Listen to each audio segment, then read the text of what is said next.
বাঁচতে চাই বিজেপি তাই, বাঁচতে সত্যি সবাই চায় কিন্তু বাঁচতে পারছি কই, বাঁচার কোনো উপায় নাই। এই রাজ্যে থাকলে এইভাবেই থাকতে হবে, সে যে সরকারই থাকুক। যে ঘরবাড়িগুলো আপনাদের সামনে দিয়ে যাচ্ছে সেইগুলো আর থাকবে না, 1 সপ্তাহ থেকে 1.5 সপ্তাহের মধ্যে এই সব দোকানপাট ঘর বাড়ি সব ভেঙে চুরে ফেলে দেওয়া হবে। এটা হচ্ছে চিত্রশালী, যেটা আপনারা এখন দেখছেন, এটা চিত্রশালীর অবস্থা। কিচ্ছু থাকবে না, কিচ্ছু না। বুলডোজার ঢুকে গেছে, বুলডোজার দেখলে আগে সবাই যেত। এটা হচ্ছে হাঁসখালির সিন, এই দেখেন গাছপালা সব রাস্তার পাশ দিয়ে আছে, এই সব কিচ্ছু থাকবে না।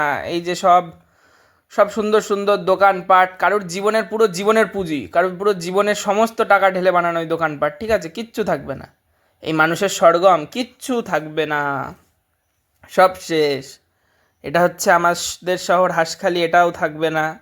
বাজার না থাকলে আর শহর কি করে থাকবে? সবাই বলছে বাজার তৈরি হয়ে গেলে, মানে রাস্তা তৈরি হয়ে গেলে নতুন খুলবে, কিন্তু যার দোকান ভাঙবে সে এমনভাবে গুড়িয়ে পড়বে সে আর জীবনে উঠতে পারবে না। এটা যাত্রাপুরের ছবি, সেমই অবস্থা, সব দোকানপাট বন্ধ। খুলছে বিকেলে, খুলছে দোকানের সামনে, দোকানদার দাঁড়িয়ে একটু বার্তালাপ করছে যে কাকে ভোট দিলাম ভাই, ব্যাস। এরা ভাঙছে, খালি ভাঙছে। অবশ্য বাঙালি একটা অশিক্ষিত জাতি, পাশের রাজ্যে হয়েছে তাও শালাগুলোর বুদ্ধি খাটে না।